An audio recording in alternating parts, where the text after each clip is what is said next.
now that I feel back on track with all my projects, I had this reminder that change takes time. So if you set a goal, whatever goal it may be, and you go hard, you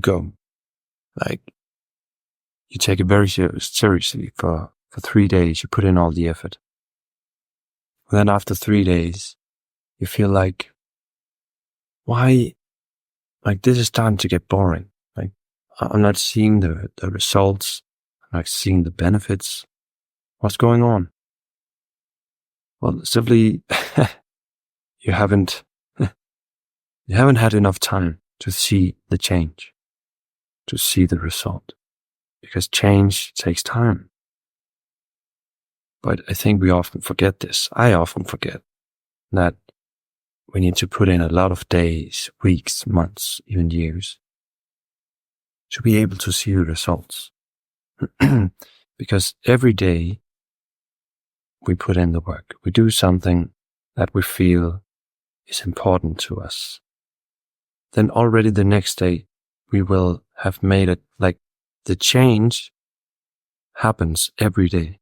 Every single day a change is happening when we put in some intentional effort. So already from one day to the next, you won't be able to recognize yourself from yesterday, from the day before, because you are already a new person. And I think that's why sometimes we can't see the change, because we are always in the present moment. But just believe and just know that change is taking place every day, that you do something intentional. And also the unintentional stuff, that is also making changes to you, to the person that you are.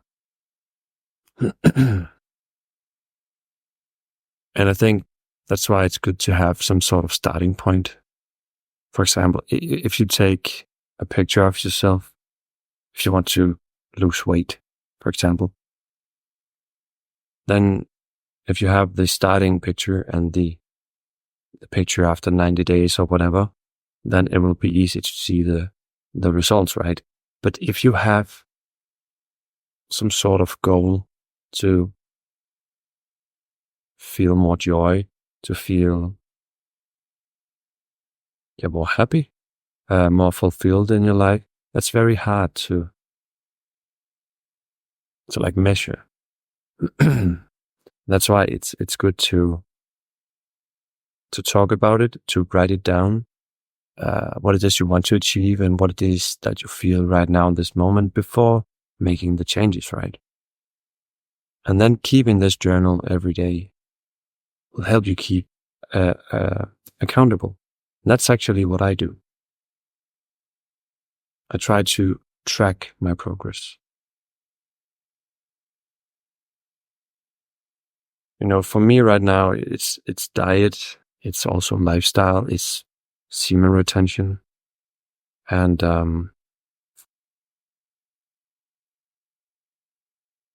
I've been through these processes a lot, so I know that I'm just an autopilot when it comes to just waiting. So doing the work, waiting for the result, doing the work, seeing small improvements, and then at some point it becomes exponential.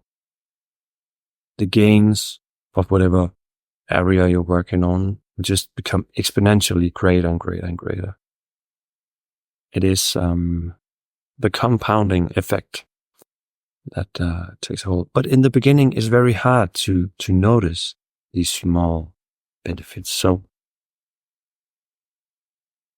don't become complacent, or what do you call it? Don't get discouraged if you don't see the results that you want to see after 1 week or 2 weeks, 3 weeks. It's so vital. It's so important to keep going and keep reaffirming to yourself why you want to make the change that you're trying to make.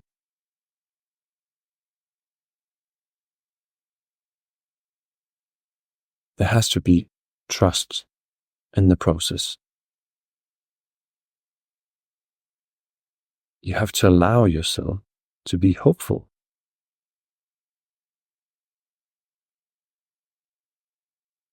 Because the change is happening, and it's happening in every moment that you are actually trying to make the change, to do something different, to do something good for yourself.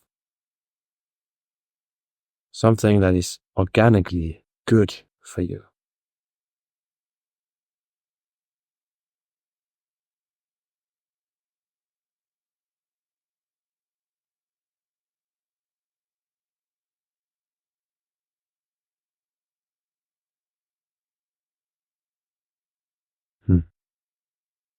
Yeah.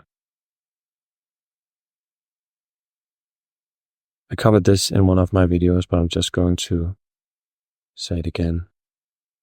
That how you do anything is how you do everything. So how you do just one thing will affect how you do the next thing, and the next, and the next.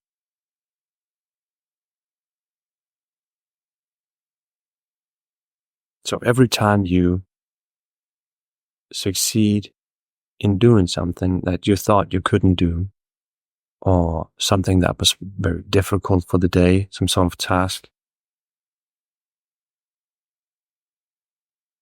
then that will affect the next action that you take or make. Because you are reaffirming to yourself every time you do something difficult, that you are worthy of doing difficult stuff, that you can do difficult stuff, that you can hold yourself accountable and trust yourself when it comes to doing the stuff. So, of course, if you do the opposite, you don't do what you promised yourself you would do, if you don't follow the plan, then every time you don't follow the plan because some emotion came up or some impulse led you elsewhere, then you are telling yourself unconsciously and consciously that you can't do it, that you can't keep your promise to yourself. So every time you get the opportunity to keep your promise, to do that one thing, then just find the power, find the will to do it. Because it is going to compound. It is going to compound just as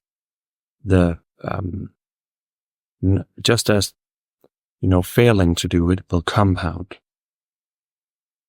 That's why you have people at the very top with insanely high work ethic and great family lives and hobbies that they love. At the one end of the spectrum that I'm creating right now, and then at the other point you have a person who cannot get out of bed. They have trash and old food, dirty clothes laying all over their bedroom, and they live in the parents' house. That is the power of compounding strength, courage, going into the suffering and pain, and then the opposite, running from the pain, running from suffering, doing everything to make yourself comfortable all the time, taking the shortcuts all the time, and just hunting your lust and pleasure seeking, instant gratification. These two movements will compound in each direction. And I think some days we do like this. We go back and forth between the good and the evil, the good and bad. It happens, right? sometimes we take quite a few steps the one direction, and other days we take a lot of steps in the right direction. At the end of the day, I think we need both experiences, but to be honest, I want to move forward. I think it's just how our species work best. It's to keep moving forward in some direction. And now the trick is to pick the right positive direction. That's another story. Yeah. Change takes time. So allow the process to do the work by doing the work. Trusting the process. It sounds simple, but it really isn't, because it's so easy to forget just to keep going. So, lovely people, beautiful people, I hope you keep going, because I'm going to, and the compounding is starting to work again. And I'm very grateful for that. All right. See you in the next one, guys.